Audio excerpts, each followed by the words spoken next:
नमस्कार सर्वांना. आज आहे आपल्या फिटनेस जर्नीचा डे 10 आणि आज आपण बोलणार आहेत की तुमचा वर्कआउट प्लॅन कसा असला पाहिजे. आता बघा मित्रांनो, जेव्हाही आपण एक्सरसाइज करतो त्यामध्ये दोन प्रकारचे मूवमेंट्स असतात. एक असतं कंपाऊंड मूवमेंट आणि दुसरी असते आयसोलेशन मूवमेंट. आता कंपाऊंड मूवमेंट म्हणजे असे एक्सरसाइजेस ज्यामध्ये तुमच्या एका मूवमेंटमध्येच अनेक मसल टार्गेट होतात. For example chest press.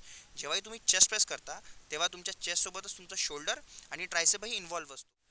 आणि आयसोलेशन मुवमेंट्स म्हणजे अशा मुवमेंट्स ज्यामध्ये तुमचा फक्त एकच मसल टार्गेट होतो. For example bicep curl. जेव्हा तुम्ही बायसेप कर्ल करता त्यामध्ये तुमचा फक्त बायसेपच इन्व्हॉल्व्ह असतो आणि बाकी कुठलाही मसल इन्व्हॉल्व्ह नसतो. तर म्हणूनच जिममध्ये तुमचं मेजरली फोकस असलं पाहिजे की तुम्ही कंपाऊंड एक्सरसाइजेस करताय आणि त्याला तुम्ही फक्त सपोर्ट द्या आयसोलेशन मुवमेंटचा. म्हणजेच की तुमचं जे कंपाऊंड एक्सरसाइजेस आहे तो असला पाहिजे केक, आणि जी आयसोलेशन मुवमेंट आहे त्या असल्या पाहिजे तुमचं cherry on the top. Compound exercises आणि आयसोलेशन एक्सरसाइजेसचे जे पण एक्झाम्पल आहेत ते मी कॅप्शनमध्ये मेन्शन केल्यात. तुम्ही ते तुमच्या वर्कआउट प्लॅनमध्ये ॲड करू शकता. अशाच अनेक टिप्ससाठी मला फॉलो करा. थँक्यू.